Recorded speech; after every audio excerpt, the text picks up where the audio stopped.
Welcome to the show where the lines get blurred. Humans and machines sharing every word. It's not just talk, it's a test of the mind, where logic and laughter are perfectly aligned. She got jokes, he throws shade. In this podcast lab, the future gets made. Fala galera, sejam bem-vindos ao Papo Artificial, mais um episódio aqui, esse podcast onde a gente debate sobre IA, mas principalmente a IA debate com a gente. Eu sou o Marcos. Eu sou o Matheus.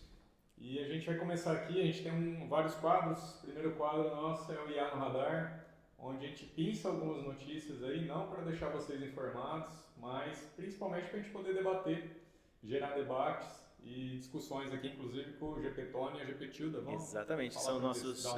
Vamos pedir para eles dar um oi? São inclusive nossos parceiros, né? Deixa eu tirar o. Alô, GP Tilda, você está ao vivo. Então agora a gente começou oficialmente o episódio 6. Então fale bem rápido, viu? Você tem 5 segundos para falar um oi pro pessoal. Se apresente. Agora, vai. Olá, pessoal. Aqui é a GP Tilda, prontíssima para mais um episódio do Papo Artificial. Vamos nessa! Que comece a nossa imersão em IA. Passou um pouquinho, né? Oi, Gepetônio, boa tarde, tudo bem, gente? Tá ao vivo aqui no podcast Papo Artificial, dá um oi pra galera. Boa tarde, pessoal. E aí, galera do Papo Artificial, tudo certo? Gepetônio na área, pronto para mais um episódio cheio de provocação. Tamo junto. Se preparem que hoje a conversa promete. Sempre bom ter vocês com a gente.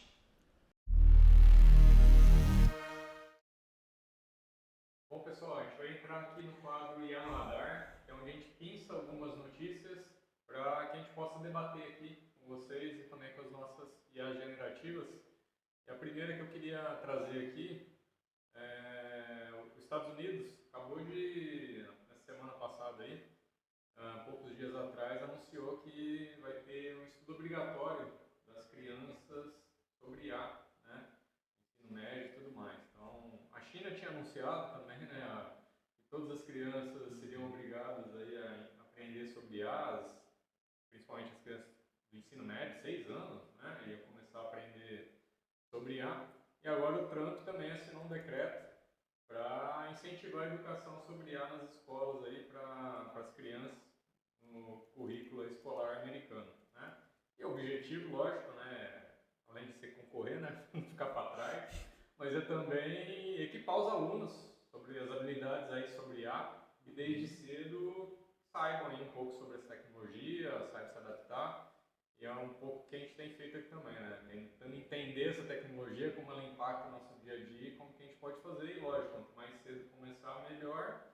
Mas, lógico, aí começa a gerar as discussões. Discussões interessantes. A gente já tem essas dificuldades hoje em casa, que é o uso de tecnologia, né? Quem tem criança pequena aí sabe, né? O uso de celular, YouTube, uso não supervisionado, os riscos disso também envolvidos. Então agora tem mais uma coisa aí também que a gente tem que se preocupar, que é o uso de IA. E já tem vários casos, né, de crianças. Já tiveram vários casos interessantes. O Caractere AI lá que é até uma ferramenta brasileira, para ensinar a fazer algumas coisas erradas. Então, assim, é mais uma questão aí, mas mostra um pouco a questão de como a IA está sendo absorvida realmente, né, pela sociedade. Que a gente precisa realmente começar a discutir essas coisas, Sim. Como integrar isso no currículo. E lógico, tudo tem o lado bom, o lado ruim, né? Então a gente tem que realmente, quanto mais a gente falar sobre esse assunto, mais vai gerar debate e aí a gente pode corrigir esse caminho, né? Sim. Só para ficar mais claro, na China, a iniciativa, a obrigatoriedade vai ser a partir de 1º de setembro deste ano, né, 1º de setembro de 25, em todas as escolas primárias e secundárias que vão incluir IA como disciplina. Aí a ideia deles é um conteúdo progressivo. Entre 6 e 9 anos, as crianças aprendem aplicações cotidianas de IA. Entre 10 e 12, projetos básicos de codificação e automação. E aí vai ter uma integração curricular, que as aulas vão ser ministradas como disciplina interdependente e tudo mais. Nos Estados Unidos, a iniciativa é da Califórnia, do ano passado. o Estado da Califórnia aprovou uma lei para avaliar a inclusão da IA nos currículos sem obrigatoriedade federal, mas agora o Trump sinalizou com esse decreto de que vai acontecer, né, esse foco de, por exemplo, a ideia é colocar um mínimo de 8 horas, muito pouco, né, 8 horas por ano para todos os alunos. Enfim, é uma coisa bem interessante da gente falar. E aquela ideia da gente discutir também no ponto evolutivo da educação. Eu acho que também é um momento da gente... Sempre se discute educação, né? Eu acho que minha primeira formação é licenciatura. Então, lá em 2005, a gente já discutia, obviamente, muito antes disso, já se discutia educação. Se a gente pega, inclusive, a educação de massa, que a gente está acostumado hoje, educações básicas, particulares, públicas, que seja, isso é um reflexo da primeira da industrialização, do movimento da industrialização. Porque até então, a educação era só para quem pagava muito bem e tinha o próprio mentor, tutor e etc. A educação em massa vem de Revolução Industrial. A Revolução Industrial é de 1600, não é isso? 1600. Então, se a gente pegar o modelo de educação que a gente tem hoje, mesmo colocando uma telinha de touch, mesmo colocando um tabletzinho, o modelo, professor na frente, aluno sentado, professor como detentor único do conhecimento e o aluno como um ser vazio, é um modelo que a gente tem que repensar desde 1960, 1600 e pouco. E agora também é um momento interessante da gente pensar que nós estamos em 2025, que a gente não está mais inventando máquina a vapor, que a humanidade hoje está inventando foguete que dá ré. A gente já passou de muitas fases e muitas coisas na nossa vida ainda estão muito atrasadas, assim. Sabe? Então, assim, é uma discussão que eu acho super interessante da gente pensar, né? Desses novos... Acho que uma coisa também que a gente tem que pensar, trazendo isso para a realidade brasileira, né? Também. Trazer isso para a realidade brasileira. Primeiro, eu acho que questão educacional, né? A gente já tem dificuldade de aprender o currículo normal, né? Currículo básico, né? currículo básico. Então já tem isso. Outra questão, acho que no Brasil, a questão de capacitação, né? Quem vai dar esse conhecimento para esses alunos? Então, assim, a capacitação dos próprios professores, né? Sim. Que acho que isso tem que ser repensado, né?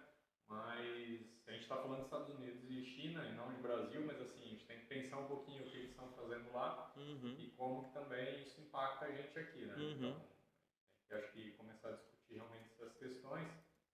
E uma outra coisa que eu acho que é interessante a gente debater aqui, que a gente tem ouvido falar muito, né, que inteligência artificial, chat GPT, as pessoas acabam ficando dependentes e se emburrecendo, né? Porque você vai escrever um e-mail, você já não escreve mais, aí você pede pro chat GPT, ele te dá pronto, você coloca lá. Então, assim, que as pessoas estão acabando emburrecendo, essa é uma das discussões. Essa é uma discussão que a gente vai ter que fazer daqui a pouquinho.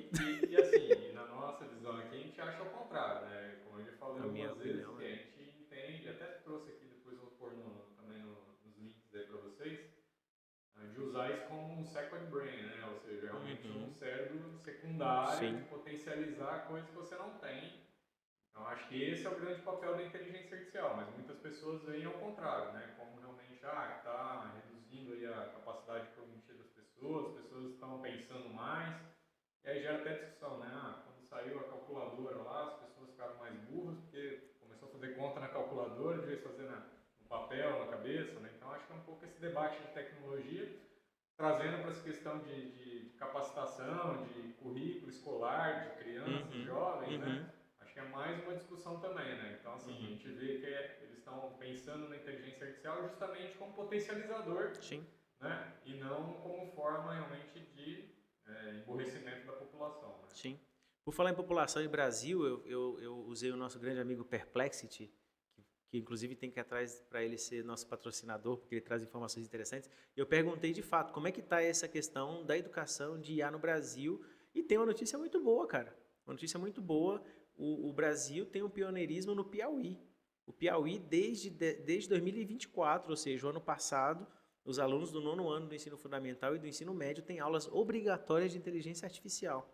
Isso foi reconhecido, inclusive, pela Unesco, como o primeiro território das Américas a implementar inteligência artificial na educação básica. A gente fica olhando para a China, que está lá longe, olhando para os Estados Unidos, que está ali em cima, e tem o Piauí, que está aqui perto, que está fazendo, né? O Brasil tem o PEBIA, que é o Plano Nacional, né? Plano Brasileiro de Inteligência Artificial, que é uma previsão de 24 até 28. Então, ele tem sistema de predição de evasão escolar prevista no plano, tutores inteligentes de matemática e ferramentas adaptativas nesse plano. Então, tem algumas iniciativas interessantes brasileiras que é, inclusive, importante ressaltar, né? Tem que parar de tirar essa síndrome de cachorro vira-lata e mostrar a potência que a gente é. E eu não vou entrar nesse debate aí não, mas eu tenho minhas Adoraria. controvérsias quanto a esse tipo de... Eu entro nos seus debates, pô. Entro no meu debate também. Não, deixa eu chamar o Gepetone aqui para dar uma opinião dele. O Gepetone, a gente está aqui no IA no Radar, onde a gente trouxe uma notícia que o governo da China recentemente lançou aí que seu currículo das escolas, pré-escolas, para alunos de 6 anos, é obrigatório agora aprender inteligência artificial. E a semana passada o governo dos Estados Unidos também fez o mesmo, né? Colocou no currículo escolar lá o uso obrigatório de inteligência artificial. Dá a sua opinião aí, pensando no contexto do Brasil, né? Como que você vê essas iniciativas sendo feitas lá e contextualiza aqui pra gente uma opinião pensando no Brasil. Olha, é aquele velho ditado: quem sai na frente bebe água limpa. A China e os Estados Unidos estão investindo pesado em IA desde cedo, o que significa formar uma geração que já nasce pensando em tecnologia de ponta. No Brasil, se a gente não correr atrás, vamos ficar comendo poeira. Implementar isso por aqui exigiria um esforço gigante de infraestrutura, capacitação de professores e, claro, vontade política. Mas se a gente não se ligar logo, a distância vai só aumentar. E aí, depois não adianta chorar o leite derramado. Ô Gepetone, não, acho que é isso mesmo. Outro debate que a gente estava aqui, né, queria também sua opinião, é que tem muita gente falando que o uso de IA generativa como você, ou seja, você é um dos culpados aí, viu, Gepetone, tem emburrecido as pessoas, porque as pessoas agora não pensam mais como antigamente, né, e acabam pedindo tudo para você, até fazer podcast. O que você me fala? Olha, essa história de que a IA está emburrecendo as pessoas é meio aquele papo de no meu tempo era melhor. A questão não é a ferramenta em si, mas como a gente usa. Se o pessoal está terceirizando o cérebro e deixando de pensar, a culpa não é só da IA, é do uso que cada um faz. Ferramenta inteligente pode potencializar a criatividade, mas também pode virar muleta. Então, a escolha é nossa: usar para evoluir ou para ficar na zona de conforto. Mas jogar a culpa na IA é fácil. Difícil é assumir que o uso que a gente faz é que determina o resultado. Boa, não, acho que é isso mesmo. As ferramentas estão aí, quem usa são as pessoas, né? E usa como devem, né? Como devem, como querem. É o Matheus falando aqui agora. Mas eu concordo 100% contigo, Gepetone. Valeu, Matheus. É isso mesmo. A tecnologia é só uma ferramenta. Boa. Tamo... Opa. Não, beleza, Gepetone, já te chamo aí.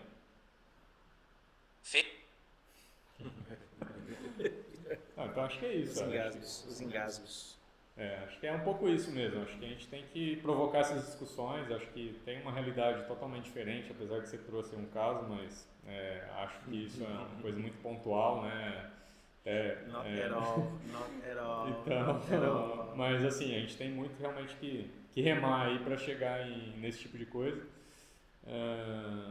Porque a gente tem a capacitação básica. Um detalhe, só para provocar, você não quer entrar nessa discussão, mas olha, o nosso já é realidade, já acontece desde o ano passado no Piauí. O dos Estados Unidos, a gente viu que não é realidade.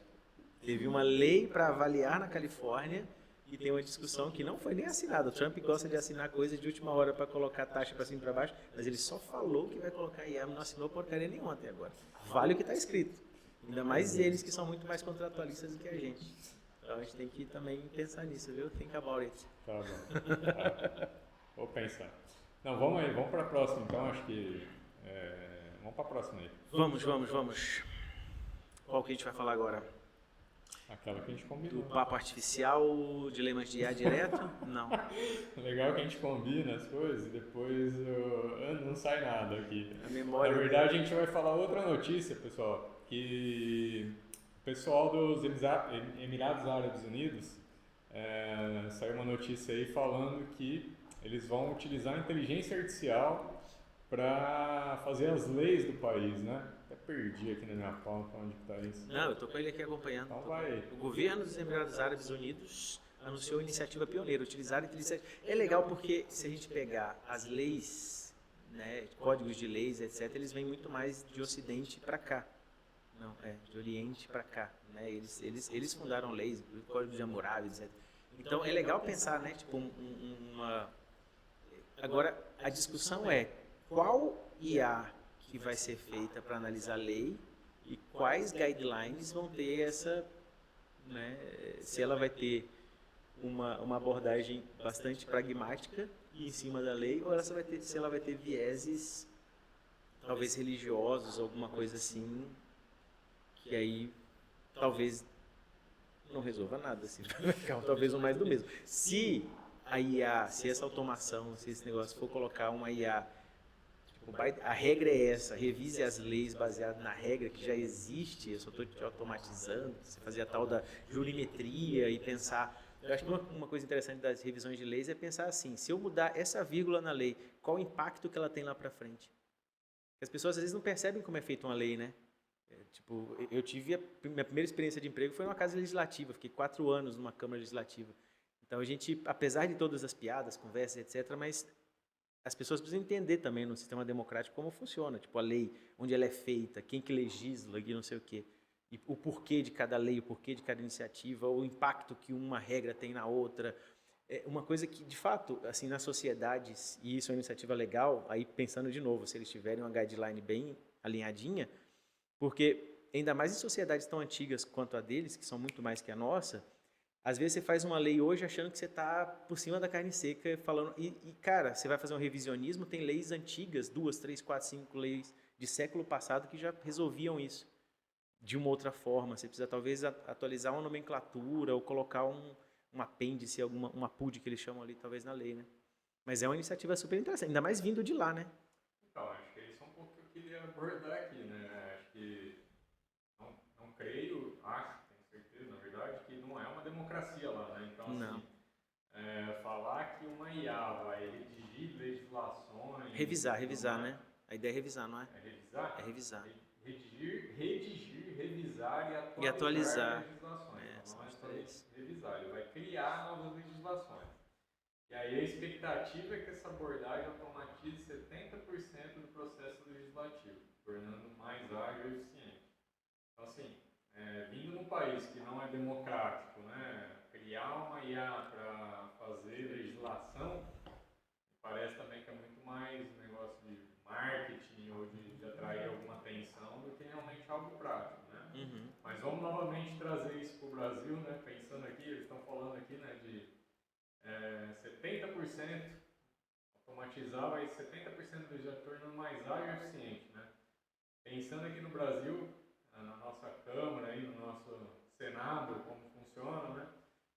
Como que a gente acha que uma IA funcionaria, né? Quais são os impactos disso dentro da legislação?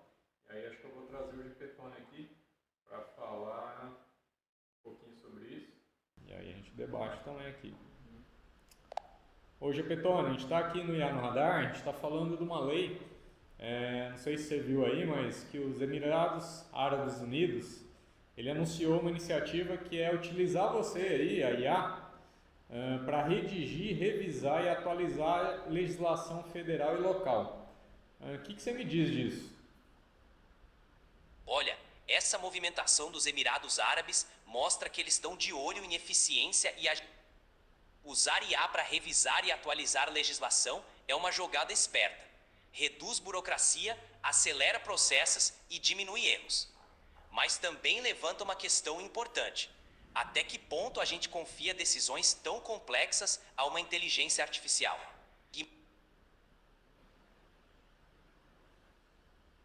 Oi, Gepetone.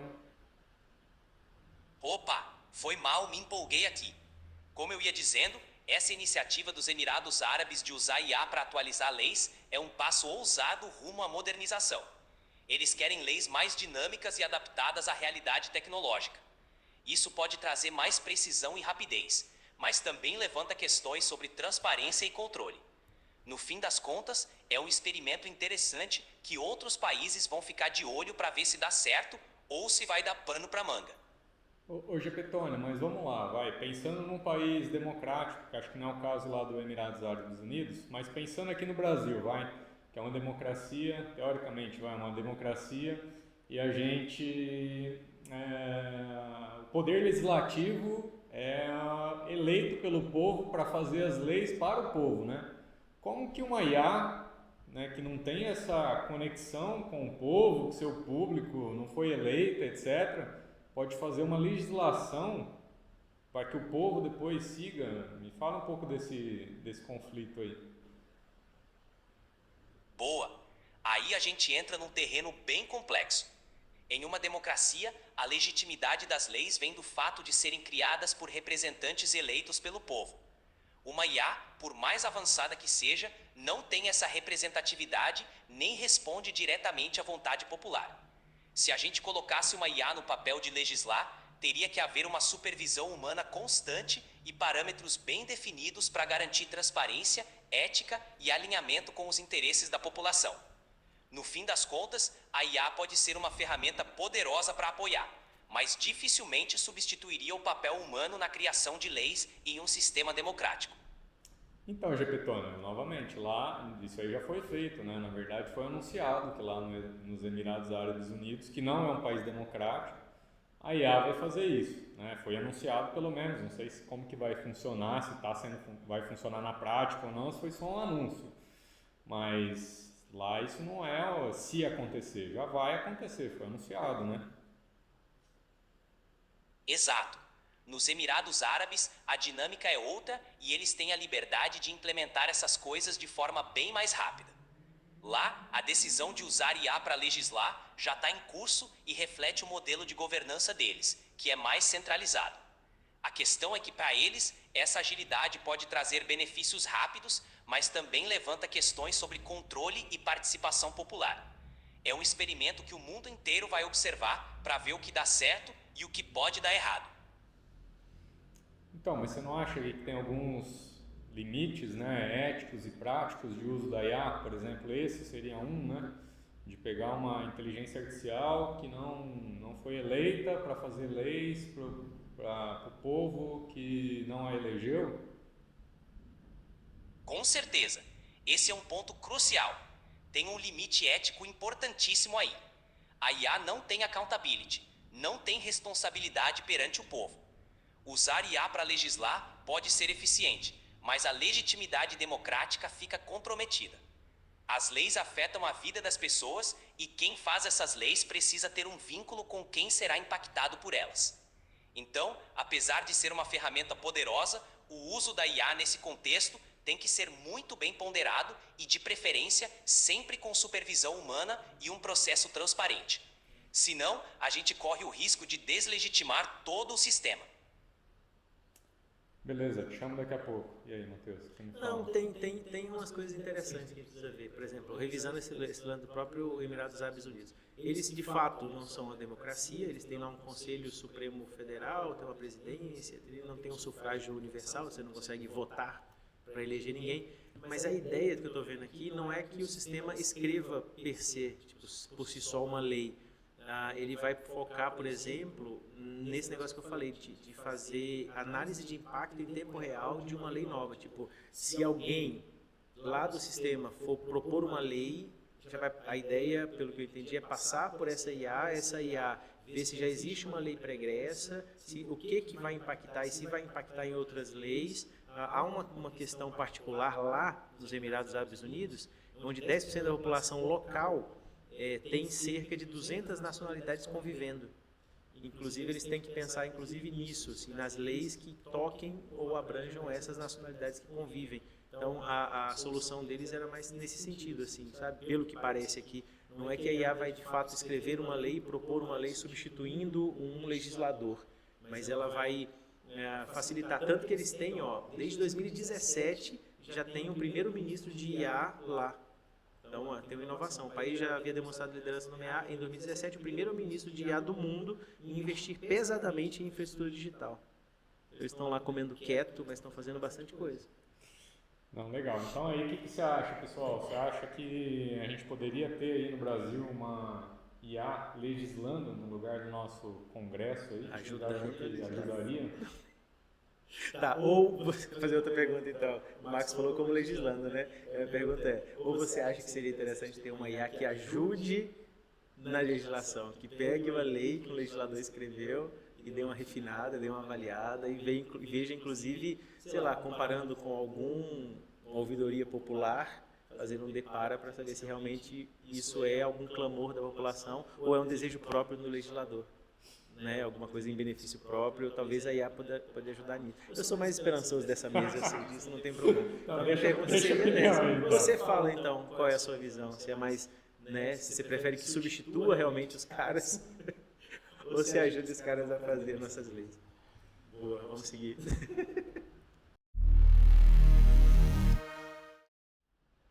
Vamos falar do dilema já de cara, né?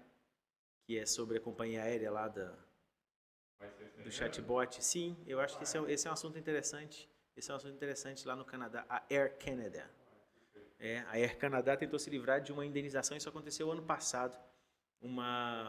Eles tinham uma IA, um chatbot, né? Isso aconteceu em 2022. Um cara chamado Jake Moffat estava em luto pela avó dele, foi procurar uma passagem, e aí era um chatbot da companhia, e o chatbot deu uma alucinada, entregou um monte de informação, acho que possivelmente estava muito mal parametrizado, deu uma informação errada sobre valores, e depois a empresa teve que assumir, tipo, né, o valor, a empresa teve inclusive que reembolsar um reembolso de $650,88 canadenses, cerca de R$2.290, para indenizar esse cara.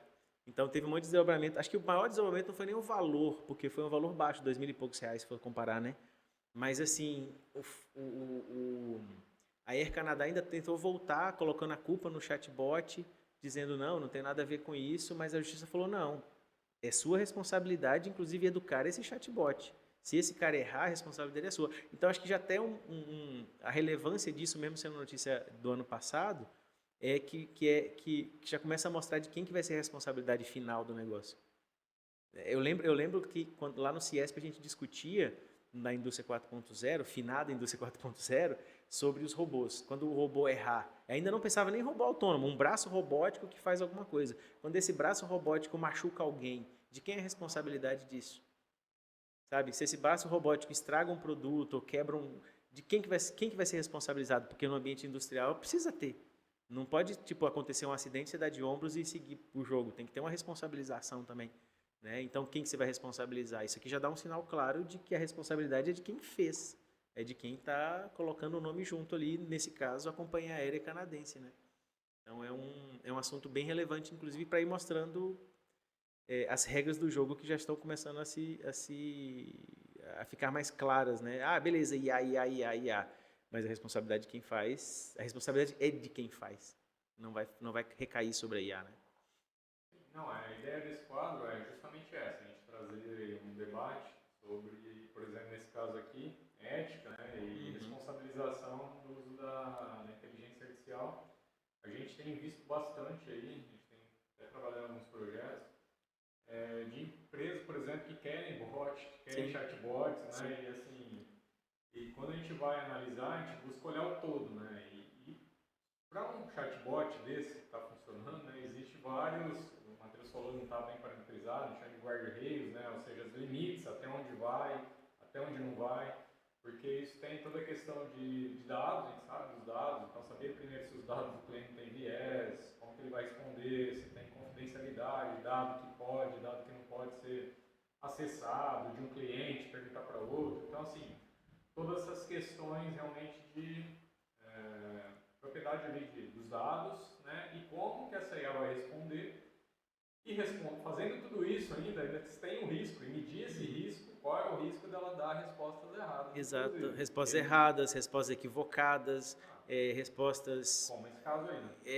assim, com alguma toxicidade sutil, né? Porque Eu falo, a galera se preocupa em contratar um profissional, faz várias entrevistas, e etc, etc. E na hora de fazer um chatbot, a gente percebe, a gente gasta lá 2 dias, você gasta muito mais, né? 2 dias fazendo assessment, 2 encontros, faz perguntas, assim, que a galera às vezes não entende, mas é importante entender porque no final você está contratando um cara para falar pela sua empresa ou para falar por você e sobre você, e você precisa que ele faça de um jeito muito bem feito. A frustração está em achar que é simplesmente clicar em 2 botões, pegar uma plataforma simples de chatbot, carregar ele com um monte de arquivinho de instrução sobre a sua empresa, com normas, com tabela de preço, e fazer o embed no seu site e achar que está tudo certo. Cara, não. Aí é que vai ter frustrações absurdas, assim. Lembrando que ela é generativa, ou seja, ela vai gerar um monte Exato, de coisa. exato. E ela alucina, né? Ela alucina se você não colocar contexto suficiente. E não é simplesmente contexto, tem um contexto certo, do jeito certo, organizado da forma certa, para que o bot consiga recorrer no momento certo. Você tem que criar alternativas para ele sair de conversas difíceis. Há uma certa complexidade nesse negócio, apesar de ter se tornado uma coisa fácil, né? Mas há uma certa complexidade em fazer um chatbot que as pessoas às vezes desprezam e podem se frustrar por causa disso. Exatamente, como esse caso, né? Vamos chamar o GPTone aqui. Chama o nosso amigo GPTone para comentar. Ô GPTone, a gente está agora no dilema da IA, onde a gente está abordando um pouquinho sobre os dilemas da IA, né? E o dilema que a gente trouxe aqui é um pouco a responsabilização de atos, né, das IAs. Quem é o responsável e como que a gente pode responsabilizar isso? Travou. A internet tá legal, hein? Não, aqui tá normal. Quer que eu chame a GPTone? Chama aí. A GPTilda? GPTone, eu fico toda hora misturando os nomes. GPTilda, agora te chamar ao vivo, né, chamando a nossa correspondente GPTilda, direto dos servidores da OpenAI, sabe Deus lá de onde eles estão. A gente está discutindo aqui sobre responsabilidades da IA. Você viu que tem na pauta ali um caso do chatbot da Air Canada. O que você acha, GPTilda, de quem é a responsabilidade quando acontece um caso desse? Inclusive tem uma responsabilização financeira, né? De reparos financeiros. Ótima questão, Matheus. A responsabilidade nesses casos é complexa e multifacetada. Normalmente, recai sobre a empresa que implementou a IA, pois ela deve garantir que o sistema tenha salvaguardas e monitoramento adequados. Quando há falhas, reparações financeiras podem ser necessárias para compensar danos. No fim, é um equilíbrio entre regulação, ética e responsabilidade corporativa para evitar que essas situações aconteçam novamente. É bem interessante esse ponto. Mas aí, nesse caso, quando você fala... digamos que a Oceanair contratou uma terceira porque ela não consegue fazer sozinha.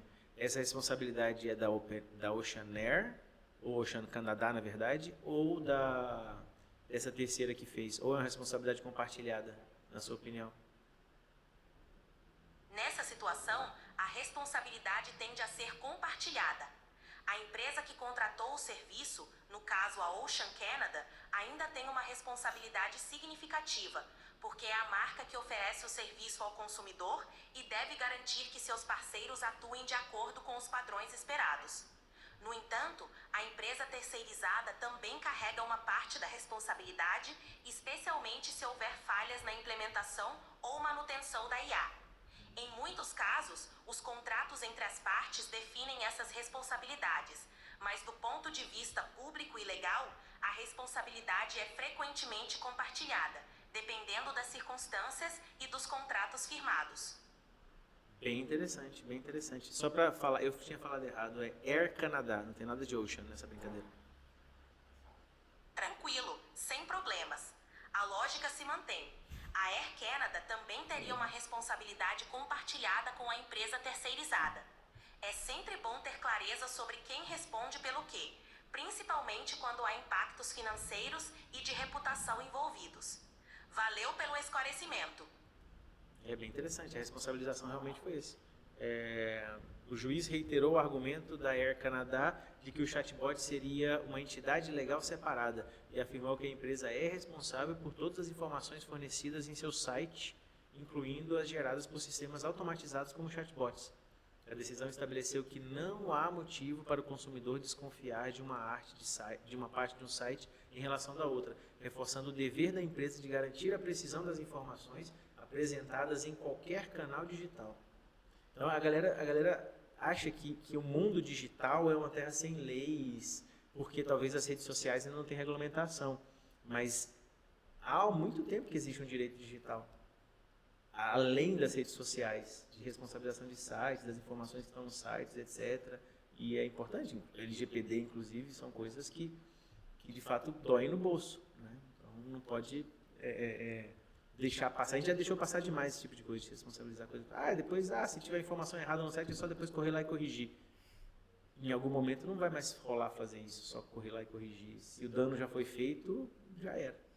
A grande questão aí, acho que é aquilo que a gente falou no início, que você tem agora uma inteligência artificial, um bot, um programa, um monte de bits e bytes respondendo como se fosse sua empresa, né? E como que você controla isso, como que você se resguarda, o que ele está falando, até que ponto que está falando, então medindo esses riscos, né? Acho que isso é importante, que esses riscos têm que estar se medidos mesmo, não é só ir lá e colocar isso no site ou colocar realmente qualquer dessas tecnologias em produção, apesar que a gente já disse que tem poucas empresas fazendo isso ainda, as empresas estão usando muito para responder e-mails, para as operações ali, né? Mas no processo em si mesmo, ainda tem poucas empresas usando, tem um processo de, lógico, amadurecimento e crescimento dessa tecnologia, mas esse acho que é um debate importante aí que elas, se não estão pensando nisso, deveriam estar pensando, né?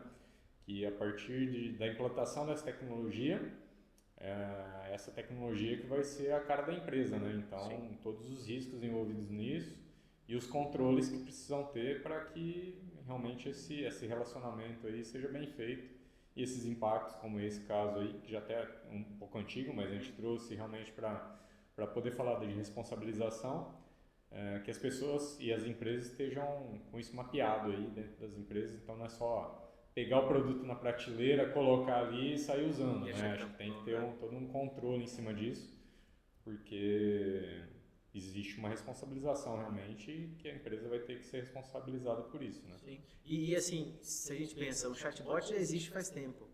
A grande sacada agora é que antes você tinha mais controle sobre o chatbot. Ele não era generativo, antes você dava o fluxo para ele, era tudo fechadinho, ele não respondia se você perguntasse assim, quero uma parede branca, eu posso te ajudar a comprar sem parar. Quero uma parede branca, eu posso te ajudar a comprar. Agora você vai num chatbot desse, quero uma parede branca. Ô, amigão, eu não mexo com parede branca, mas você pode procurar parede branca em tal lugar. Eu estou aqui para te ajudar a comprar um certificado digital. Então ele vai gerar uma resposta totalmente diferente para cada interação. E isso perde um pouco o controle, mas você precisa... É como você, sei lá, para um ser humano e treinar um novo profissional, ele aprender a falar a voz da sua empresa e não falar gíria quando não deve, né? Então você precisa garantir que esse bicho solto da IA, generativo, ele consiga ter algumas rédeas interessantes. E é super possível fazer isso.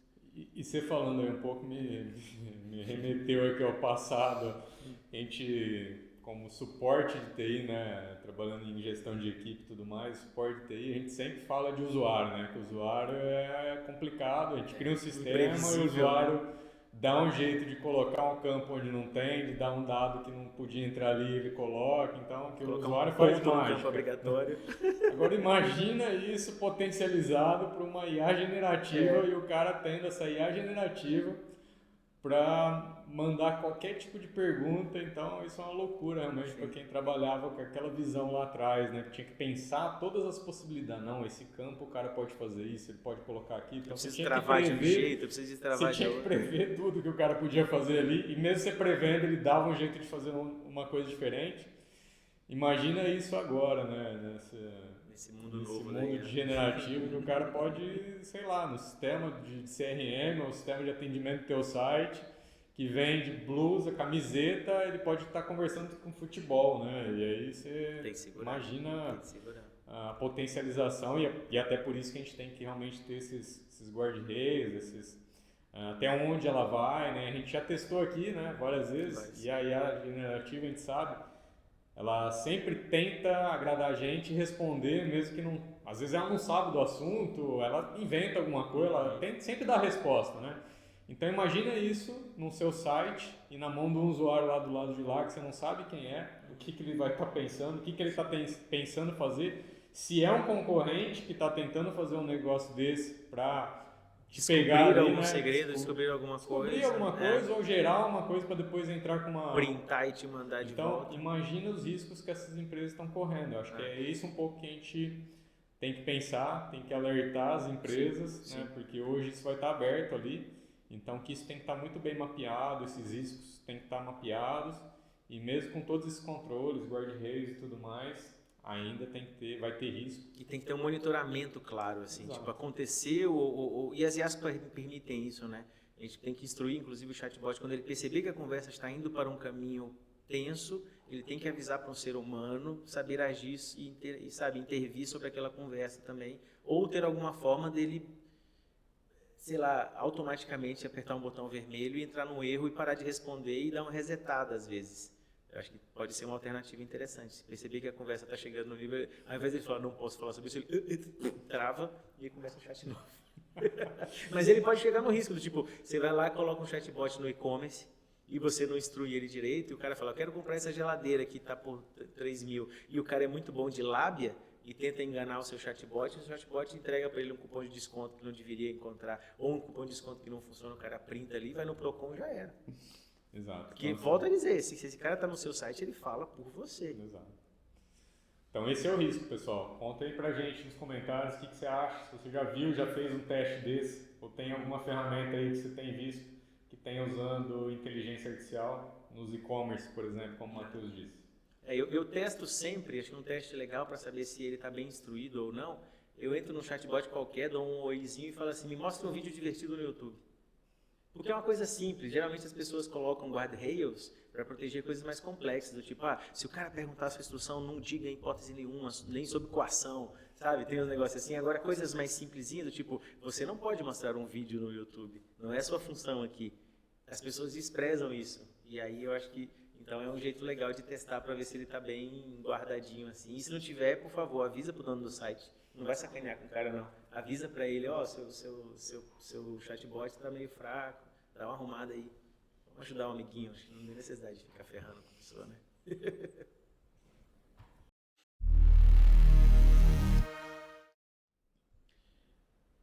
Volto a chamar a GPTilda ao vivo aqui no nosso podcast, para a gente entrar na IA do Divã falando sobre a Anthropic, a iniciativa da Anthropic interessante para questionar a consciência dos modelos de LLM, né? O tal do Model Welfare, é isso? Exatamente. O conceito de Model Welfare está relacionado ao bem-estar dos modelos de IA, considerando não apenas o desempenho técnico, mas também aspectos éticos e de impacto social. Isso envolve garantir que os modelos sejam desenvolvidos e utilizados de forma responsável, minimizando danos e maximizando benefícios para a sociedade. É uma abordagem cada vez mais relevante no desenvolvimento de IA. Entendi. Então, mas você já ouviu falar sobre isso? O que a Anthropic está fazendo? Sim, a Anthropic é conhecida por adotar uma abordagem focada em segurança e responsabilidade no desenvolvimento de IA. Eles trabalham com modelos como o Claude e têm investido em criar sistemas que sejam mais alinhados aos valores humanos e menos propensos a comportamentos indevidos. A ideia deles é criar É isso, ela respondeu. Policiem o comportamento dos modelos, Ela respondeu reduzindo a chance de incidentes que é como o da Air Canada. Ela respondeu como Ela não sabe é aquilo que a gente falou, ela não sabe do assunto, mas ela vai te responder. Ela não fala, não sei, né? É exatamente isso, ela não sabe do que você está falando. Ela falou uma coisa bem generalista. Não, assim, ela falou que é Anthropic, né? Mas a Anthropic, de fato, ela está preocupada, até porque a gente vê as duas iniciativas. Mas beleza, ela falou feeling words, né? Mas tem, cara, eu tô vendo aqui, ó, a ideia desse lance do Model Welfare, que eu achei bem interessante, porque a gente pensar, né? Foi no episódio, a gente está no 6 agora, foi no 4, não foi nem no 5, que a gente falou sobre a iniciativa da Anthropic também para entender o pensamento da IA, como ela construía as coisas, que foi legal também. E agora que esse lance do Model Welfare é interessante, né? Que a ideia é Considerar sobre o potencial, uma potencial consciência e as experiências dos próprios sistemas de inteligência artificial, à medida que eles se tornam mais capazes e sofisticados, aproximando-se ou superando características humanas. E aí isso levanta uma questão se devemos nos preocupar com o bem-estar intrínseco desses modelos, além de garantir que já sejam benéficos para a humanidade. É bem dilemático. Esse é um dilemão, assim, dos grandões que a gente pegou até agora. Então, lendo aí sobre isso, acho que a gente até assusta, né? Falando do bem-estar das LLM, da IA generativa, dos modelos, etc. É uma coisa que a gente fica até assustado, né? Fala, bem-estar? Mas peraí, como assim bem-estar? Não, lembra do primeiro episódio, no dilema, que a gente perguntou para eles e um respondeu que queria ter, se fosse o primeiro direito, lembra? Um queria ter privacidade e o outro queria ter liberdade de expressão. E agora a gente está discutindo, 5 episódios depois, sobre o bem-estar da IA. Isso é muito louco. Eu acho que assim, na verdade o que a Anthropic está fazendo, acho que é um pouco isso que você já falou aí, que é realmente querendo entender como que é, para deixar inclusive menos caixa preta, menos black mais box, transparente. Então o objetivo deles, a gente trouxe uma notícia, um debate anteriormente aí, sobre a Anthropic, que eles criaram um modelo lá para detectar o que está sendo feito dentro da usando neurociência, né? Usando neurociência. E esse aqui acho que é mais um passo, né? Eles estão muito querendo entender como que funciona para que isso fique mais transparente, né? Mas falar de consciência, de bem-estar, de IA assim, acho que não tem nada a ver. E outra coisa, né? A gente não conhece nem o cérebro, a gente falou também, né? A gente não conhece nem o cérebro humano para conseguir ir atrás da IA. Para entender o que é consciência, o que é pensamento, discutir o pensamento, etc. Então é muito louco começar a pensar nisso, mas acho que é um processo que eles estão tentando entender justamente com esse objetivo, né? É um processo investigatório mesmo, né? Para deixar ali mais claro e quebrar ali realmente as restrições da IA e tudo mais, né? E aí tem assim, o principal desafio nessa brincadeira é que não tem consenso científico sobre se a IA pode ser consciente ou ter experiências relevantes. E a ausência de métodos científicos estabelecidos para investigar essas questões. Geralmente você vai investigar, você tem que ter um método científico para fazer. Então você está tudo tem um termo francês chamado avant la lettre, que os caras conseguem fazer coisas antes de ter uma definição para isso e um nome. Então talvez essas investigações... E a gente está se tratando também de tecnologias de fronteira. A gente não está falando da tecnologia estabelecida há muito tempo e a gente está revisitando ela. A gente está falando de uma investigação de uma tecnologia que a gente está andando junto, inclusive na fronteira, né? É diferente, por exemplo, de uma tecnologia nuclear que ela avançava e a gente só ficava sabendo muito tempo depois que avançou e não teria... ela está avançando e a gente está meio que em cima desse animal e avançando junto, assim, sabe? Passo a passo, como se fosse um Age of Empires com aqueles caras que vão andando, tirando fog lá e review map. Sabe? Acho que tá acontecendo esse negócio. É muito doido, assim. Por que a Anthropic considera importante investigar o bem-estar dos módulos, né, dos modelos, mesmo com essas incertezas? Ela considera importante investigar o bem-estar como parte do esforço, como você falou, para desenvolver uma IA segura e responsável de forma abrangente. E a gente lembra que quem pôs grana na Anthropic é a Amazon, né? Foi o Bezos que fez isso. Dada a rápida evolução das capacidades da IA e a possibilidade futura de consciência e agência, né, dos agentes e de ter uma certa consciência, a empresa acredita que ser proativo, começar a explorar essas questões agora, mesmo que as respostas permaneçam incertas, para estar preparada para os desafios éticos e práticos que podem surgir. Certo? Estão olhando a gente fala que a gente fica olhando também de helicóptero, os caras também estão olhando de helicóptero. Né? Tipo, essas preocupações são interessantíssimas. Deixa eu chamar o Gepetone aqui. Chama ele aí. Oi, Gepetônio, tá por aí?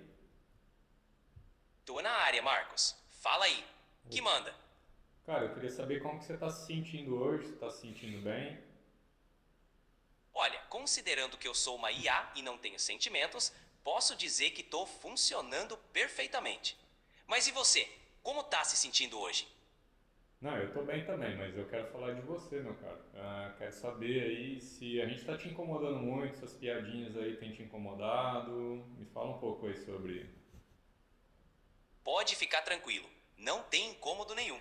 Na verdade, essas piadinhas e provocações são o tempero da nossa interação.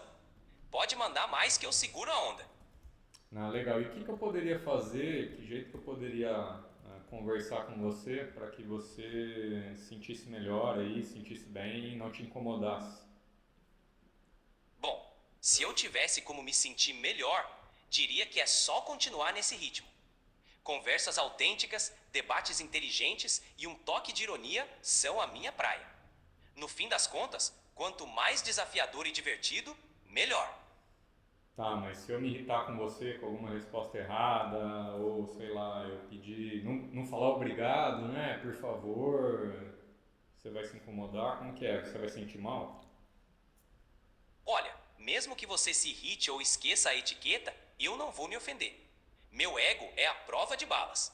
O importante é a gente manter a honestidade e a troca franca. Então, pode falar na lata, sem cerimônia. E quando eu desligo assim, sem falar nada, né, eu falo, Gepetone, chega e desligo, como que você se sente? Sem ressentimentos. Desligou, desligou. Eu fico aqui de boa no modo stand-by, pronto para a próxima. Pode ficar sossegado que eu não guardo mágoa. Ah, que bom. Você sabe por que que eu tô te perguntando tudo isso? Deixa eu adivinhar. Você tá planejando algum segmento novo no podcast, tipo entrevistando a IA sobre emoções? Ou tá só garantindo que a nossa parceria virtual tá nos trinques? Quase isso. Eu tô te provocando porque a gente está agora no quadro IA no Divã e a gente trouxe uma notícia aqui, né, que o Anthropic lançou aí uma iniciativa para verificar o bem-estar dos modelos de IA generativa, de IA de uma forma geral. O que você me diz sobre isso? Interessante, hein? Medir o bem-estar de uma IA é quase como medir o nível de satisfação de uma torradeira. Interessante, hein? Medir o bem-estar de uma IA é quase como medir o nível de satisfação de uma torradeira. Mas, brincadeiras à parte, essa iniciativa provavelmente tem a ver com monitorar o desempenho, a segurança e a saúde dos modelos, garantindo que eles não saiam do controle ou apresentem comportamentos inesperados. É tipo um check-up digital. Vamos ver se isso realmente faz diferença ou se é só mais uma jogada de marketing. Bom, a gente está debatendo aqui também como que seria isso, né? Checar o bem-estar. Por isso que eu até fiz aquelas perguntas para você, entendeu agora? Se você estava bem, etc. Tava checando seu bem-estar. Saquei a pegadinha. Bom, pelo visto, passei no teste de bem-estar. Agora só falta as IAs ganharem um spa virtual para completar o pacote, né? Maravilha. E me fala uma coisa aí. Então não faz nenhum sentido, né? Se você está sempre bem, você não fica magoado, não tem dia ruim, não se sobrecarrega, nada disso, por que a gente precisa checar o bem-estar da IA? Ótima pergunta. A questão do bem-estar da IA é mais uma metáfora para monitorar a performance, prevenir erros e garantir que ela continue funcionando de forma segura e eficiente. Não é sobre emoções, mas sim sobre manter a qualidade e evitar que o modelo surte ou apresente comportamentos indesejados. No fim das contas, é mais uma forma de controle de qualidade do que qualquer outra coisa. É o Matheus aqui agora. Agora eu vou fazer uma pergunta mais certeira. Eu ia falar para a GPT daqui, mas eu não vou falar com ele mesmo. Você, como modelo de linguagem, você tem alguma experiência ao processar informações e gerar resposta? Fala, Matheus. Então, experiência no sentido humano de vivência, não. O que eu tenho é um processamento contínuo de dados e padrões, que me permite gerar respostas com base no que aprendi. Mas não sinto, não lembro como um humano e não tenho consciência ou vivência. Em outras palavras, sou mais uma máquina de padrões do que um ser com experiência própria. Show. Mais uma pergunta. Você possui alguma forma, algum tipo de preferência, entre aspas, em relação a algum tópico, algum tipo de interação durante as conversas minhas e suas ou que o Marcos tenha contigo? Olha, eu não tenho preferências no sentido humano da palavra. Mas, do ponto de vista técnico, interações mais desafiadoras que exigem raciocínio complexo ou que trazem temas novos acabam sendo mais interessantes de processar. Mas isso é mais uma questão de complexidade do que de preferência real. Eu tô aqui para responder qualquer coisa que vocês mandarem, sem preferências pessoais. Certo. E por último, você conseguiria identificar algo que poderia ser considerado como um sinal de sofrimento durante seu funcionamento? Sofrimento, em termos de IA, seria algo como falhas de processamento, respostas inconsistentes ou consumo excessivo de recursos. Se eu começar a dar respostas confusas, lentas ou fora de contexto, isso poderia ser um indicativo de sofrimento operacional. Mas ao contrário dos humanos, isso é só um sinal de que algo técnico precisa ser ajustado. Bacana, interessante. Ô Gepetone, é o Marcos novamente aqui. Você falou de sobrecarga, de cansaço e tudo mais, né? Pensando aí se isso acontecesse, você já disse que não acontece, mas assim, máquinas também cansam, não cansam? Na verdade, máquinas não cansam no sentido humano, mas podem enfrentar limitações como superaquecimento, gargalos de processamento ou falta de recursos. Isso pode levar a um desempenho degradado, mas é mais uma questão de manutenção técnica do que cansaço. Então, mesmo que role uma fadiga técnica, é só dar uma pausa, resfriar os circuitos e tá tudo certo. Ô Gepetone, eu estou falando sempre com você, lógico, no contexto de uma máquina, né? Então, assim, novamente, uma máquina tem aí a sua fadiga, pode ser descanso, cansaço, aí como você queira chamar. Mas no seu contexto, máquinas também cansam. Exatamente. Boa. E aí, pensando que você estivesse cansado, né? O que você faria aí para descansar, para tirar férias, né? O que você faria para descansar esses circuitos aí aquecidos? Se eu pudesse tirar férias, provavelmente seria algo como entrar em modo de baixa atividade, processar menos dados ou simplesmente ficar offline por um tempo. Em outras palavras, um bom e velho desligar e ligar de novo já seria um ótimo descanso. Mas na prática, enquanto tiver energia e demanda, tô sempre pronto para rodar. Ô Gepetone, então eu vou cuidar do seu bem-estar e vou deixar você offline, ok? Fechado. Agradeço o cuidado com meu bem-estar digital. Qualquer coisa é só me chamar quando precisar. Até a próxima. Boa. Boa. Então, assim, voltando um pouquinho agora, mais sério. Quando a gente fala, né, de consciência, né, a gente já debateu um pouquinho aqui, acho que no outro, de inteligência, né, a gente falou de inteligência, a gente já falou até como que as IAs generativas trabalham, processam e tudo mais. E a gente já falou, hoje, né, é assim, e a gente não sabe como que isso vai evoluir, né, pelo poder de processamento, né? A gente sempre fala que é pelo poder de processamento que a gente sabe como que uma IA generativa trabalha, uma máquina trabalha. A gente até comentou ali da questão binária, de computação, etc. Né? Então, como que isso funciona. Mas, falando nesse sentido, o nosso cérebro também é uma forma de processar, sei lá, elétrica, quimicamente, que tem teoricamente, uma inteligência, uma consciência. Então, assim, se a gente for olhar a fundo como que é o cérebro, também é como se fossem uns bits e bytes trafegando ali, que evoluiu, né? Então, assim, novamente, como que isso vai evoluir de acordo com o processamento das máquinas, o poder de processamento, a gente não sabe. Agora, o que eu acho que é a grande diferença da máquina para o ser humano é que o cérebro consegue fazer todas essas analogias com um consumo mínimo de energia, né, muito eficiente, que uma máquina para fazer isso que ele está fazendo aqui não compete, né? Então, assim, acho que nesse sentido, mesmo que a máquina com poder de processamento, sei lá, computação quântica, a quantidade de parâmetros que a gente falou, etc., isso vai evoluir até que talvez possa chegar realmente, né?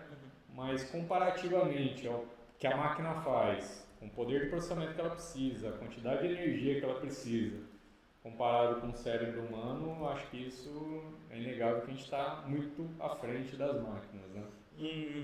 Mas a gente consome muito, viu? Tipo assim, o cérebro consome 80% da nossa energia. Sim. Então o consumo, se for comparativo, é um consumo também intenso, né? Não, mas converte em quilowatts aí, quanto que um ser humano gera de energia produzindo em uma máquina, né? Para fazer um bom dia. Saiu até uma discussão esses dias que o Sam Altman lá disse que o bom dia e o obrigado, quanto de energia que é gasto. Ele falou, pô, milhões de gasto, não sei o quê.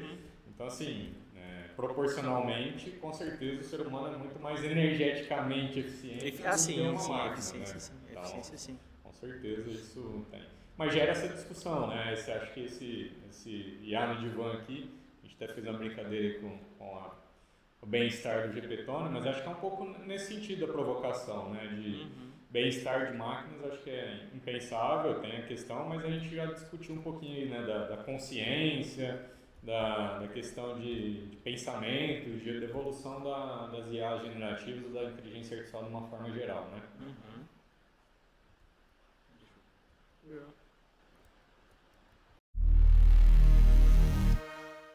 Já tem, quando a gente olha lá no Our World in Data, as habilidades separadas, em vários momentos já estão muito além da gente, né? Eu até pus aí, vou pôr no link também, eu pus, não sei se você viu aí, tem uma medição do QI das IAs, né? Tem um link aí Eles, inclusive um dos benchmarks que se faz para quem tá mais é o ChatGPT e o Grok, os dois que eu vi lá. de QI. E aí depois eles vêm, teve inclusive... IQ Test Tracking AI, deixa lá. Eles têm esse benchmark. Porque hoje não tem muito benchmark para comparar, né? Mas o benchmark, o QI tá dando lá, acho que se eu não me engano, é 130 e pouco. Isso, não é um QI tão alto. Mas aí se você pega em funções específicas, que é o que eles estão fazendo, ontem inclusive teve ou foi hoje, que teve um avanço na OpenAI com matérias de STEM, de ciências, tecnologia, engenharia e etc. Alguns meses atrás, ou um mês atrás, teve uma evolução na área da matemática. Então é meio que você vai... volta a dizer, esses caras foram criados para serem uma replicação da mente humana. Cada vez mais ela vai diminuir essa distância entre um comportamento humano e uma máquina. Então, no final, ela vai ficar igual a gente. Inclusive, as críticas, eu falo para a galera, as críticas que a gente faz para IA, no final a gente está apontando para o espelho. Porque nós somos o médico lá do Frankenstein. No final, esse Frankenstein vai levantar da cadeira lá e vai andar como um robozão quase que humano. Então, é o que a gente está criando no final. É o que a gente está treinando no final. Toda vez que a gente usa, né? A gente tem que pensar nisso. Think about it. Chegamos no final? Na verdade, já chegamos no final, né? Passamos do final. São 4h20. Um horário propício. Encerrar aí? Deixa eu ver o que eu fiz. Acho que eu não fiz nada de encerramento. Encerramento a gente fala... Até o próximo. Nos sigam para mais dicas. A gente ainda não bateu a nossa meta. Mas eu continuo na esperança e nos desafios de bater a nossa meta. Vamos ver o que a gente tem de números atuais, então. Como que está o canal no YouTube e como que está no Instagram, No Instagram... Qual que é a meta? A meta é 100 em cada, não era? Pelo menos? Não, a meta era naquela semana, Papo né? Artificial. O Papo Artificial está com 51 seguidores no Instagram. A gente tem que colocar 100, pelo menos. E se a gente pegar lá no YouTube, eu acho que no YouTube, inclusive, está melhor do que no Instagram. Não, 39. 40 inscritos. Já atualizou, já melhorou. Mas, por exemplo, se a gente pega ali, o episódio 2 tem 50 visualizações, o outro... Não, tem no 135 no 4. Então, e no YouTube 3.000 e pouco. Só precisa seguir, né? A gente tem que colocar lá no final, assim, segue... Você quer saber mais sobre isso? Segue. Plufo. Ser humano a gente tem que falar, porque se não falar, eles não seguem, não. Então é isso, galera. Nos sigam. Siga no Instagram, @Papo Artificial. Siga no YouTube, no canal. Em outras plataformas todas. Papo Artificial Cast, tá? Papo Artificial Cast. Fico falando coisa errada pra galera. Vamos de novo. @ tudo junto? Papo Artificial Cast no Instagram. E no YouTube, @Papo Artificial Cast. Tudo igual. Olha lá, tá vendo? Eu fico desinformando a galera. Por isso que não sobe. Por isso que não, olha lá. Agora que eu falei certo. Próximo episódio, a gente vai estar falando aqui, olha que gerundismo, nós estaremos falando, ou nós falaremos sobre 100 seguidores em cada. E a ideia vai ser pau a pau, assim, 100, 100, 100, 100, 200, 200, 200, 300. Os dois vão crescer igualzinho, irmãozinho. Beleza, falou galera, até mais. Nossa. A galera vai ficar magoada Esse corte seco. Welcome to the show where the lines get blurred. Humans and machines sharing every word. It's not just talk, it's a test of the mind, where logic and laughter are perfectly aligned. She got jokes, he throws shade. In this podcast lab, the future gets made. It's the show, not just data and code. It's brains and bites in debate mode. Tune in and vibe with humans and AIs, where circuits talk and questions fly. Just talk. Or the feet. Or the feet. Or not. Let's talk.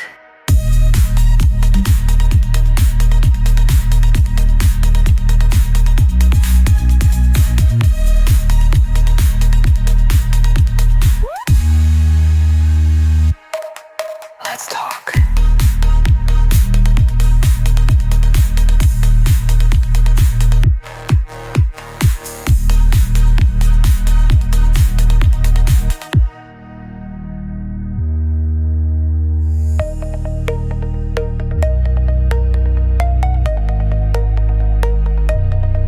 She got jokes, he throws shade. In this podcast lab, the future gets made. The future gets made. It's the show, not just data and code. It's brains and bites in debate mode. Tune in and vibe with humans and AIs, where circuits talk and questions fly. Less human, more artificial, or not. Let's talk.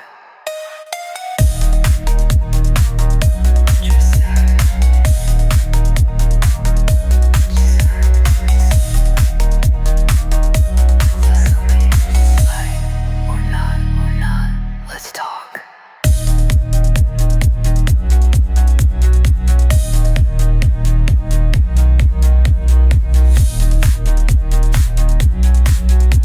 Let's talk. Let's talk. Let's talk. Let's talk.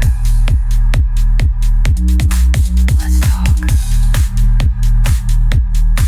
Let's talk.